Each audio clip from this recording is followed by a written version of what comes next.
I mean, first of all, Kerry, I disagree with your statement earlier where you say you don't think you'd be as successful if your path was different.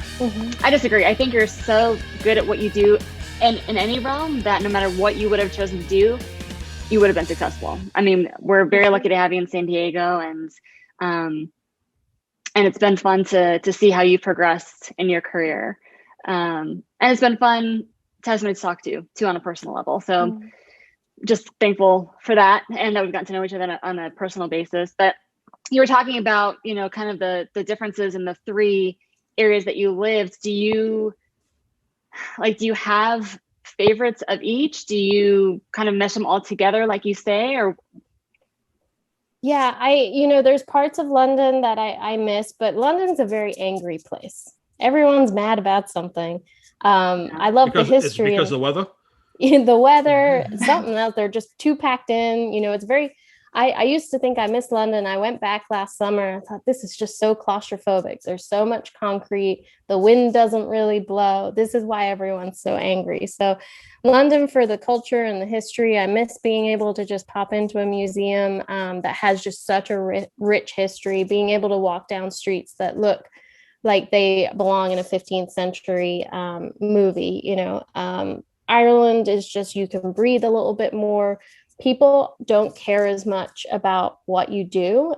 So there's not as much pressure to constantly succeed. You're not in this rat race all the time. At the end of the day, if you have a roof over your head and your family's healthy, that's all you really care about. And you can feel that. And definitely as I've progressed in my career over in the States, I've become part of that kind of rat race, and always on to the next step. Where am I moving next? What career am I going, what position am I going to strive for next?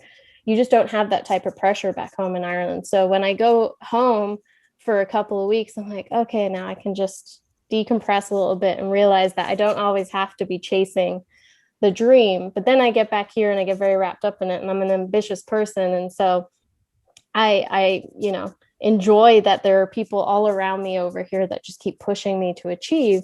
And then there's just the superficial things that America is incredibly convenient. My mom says this all the time. You're never going to be able to come back home because you can order something. My computer that I'm sitting here talking to you on right now, I ordered it and it was at my house in 2 hours. So that just doesn't happen in Ireland. There's got to be a ship and, a docks and all of this stuff. So there's those superficial parts of Ireland that I probably would have a hard time getting used to going back home. My mom always jokes about that. But it's very different, more family centric too than I've experienced in California. So Kerry, let's go back to when you were a little bit younger, before you came to the States. So tell me if I'm wrong. By the time you said secondary school, which is equivalent to our high school, right? So by the time you were in secondary school, you lived in two countries. Is that correct? Yeah, I lived in London and Ireland. Wow. So once you got into secondary school, where did you go? What was your education process after that? So I did what's called a transition year in Ireland. So there is an optional year in high school. So I even went for a second optional year. And that's where you do a lot more vocational work. So you start your own business. They teach you all about, managing a business, being an entrepreneur, and you go out and do a lot of internships. And then the following 2 years are your state exams in Ireland, which are, the be all and end all of how you get into college over there. You have a point system and you have to collect as many points as you can to get into the course that you want. And so in that 2 years, I spent some time in Zambia for about a month in an immersion program over there, learning about, all the charities that we've been supporting in that optional year. And then once I finished high school and did my exams, I went into hospitality management degree in my hometown. There are a lot of other universities I could have gone to, but I chose to stay in my home city, not the town itself, but the city has a large hospitality college attached to it. So I worked there. And then I did an internship as part of that program at Washford Castle Hotel and Golf Resort, which is where I started my hospitality career. I was a server first, and then became the manager of that restaurant, and then moved into sales and marketing. And it was a bit of a trip for your first hotel job to be a 15th century castle that had been converted into a hotel on its own private island that you took a car ferry to every day. And then I went from there to here, to this big, huge, shiny hotel with 1,000+ rooms. Kerry, did you know that you always wanted to do something in the hospitality industry? Yeah, so events was always my goal. My stepfather, his brother actually owns some of the largest music festivals in London. So the Reading and Leeds Music Festival that takes place every year. It's a very well-known rock festival. And so I had spent my early childhood in London going around to all of these events with him because he worked in the security department, wherever his brother really needed him.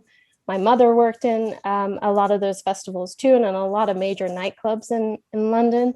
And so I was just so immersed in the events world by that point. I always wanted to do it. And I always dreamed of putting on these huge live events. And that's not quite what I do now, but it's the same thrill that you get out of it and enjoyment. And that's really what prompted me to go into the event management part. And then with hospitality, it's just the ability to travel the world. That's all I wanted to do, was get out of my little small bubble in Tremor and get out and see the world and meet people. No kidding. So then how did you make the transition over here to the United States? Was it a job opening, or is it something where you said, you know what, I want to get out of the bubble and, like you said, and travel the world? Yeah, I mean, that's kind of a fun story that everyone at the hotel likes to talk about. I had worked at that property as a sales and marketing executive, but on this one particular night, my restaurant manager called me and said, Kerry, would you mind helping me out and taking a shift for me in the restaurant? One of my people called out sick. I'm like, yeah, no problem. I'll take care of it. And I go in and there's a table of 4 Americans. And they're, very fun. And they're like, hey, will you just pick our menu for us? You seem to know the menu, serve us wine. And so we get chatting. They're very engaging. And because in Ireland, the way the restaurant is structured is the manager in fine dining takes all your orders and interacts with you, and the servers just drop your food off at the table for you. And so we spent the whole night interacting. And halfway through the dinner, I thought to myself, this guy is interviewing me for something. Like, why is he asking me all these questions? And he finally said, have you studied all of this? And he just kind of threw his hands up in the air. I'm like the architecture? Are you asking a question about the castle? He's like, no, hotels. And at that point I graduated. And so I told him my story. I've graduated. And he goes, what are you looking to do next? And I said, I'm searching for jobs in the States or China. At the time I was looking at China as well. And, you can't get a job without a visa. You can't get a visa without a job. And by the end of it, he goes, well, I work for this major hotel brand in San Diego, and we do visas for people all the time. Here's my business card. I think you're fantastic. If you ever want a job, let me know. And so I waited about 2 days and I sent him my resume when I knew he had flown back to the States. And I sent him my resume. 3 weeks later, I was on a call very like this, interviewing with the director of human resources. And then a couple months after that, I was on a plane with a visa in my hand, arriving at San Diego airport, being picked up by the hotel security team.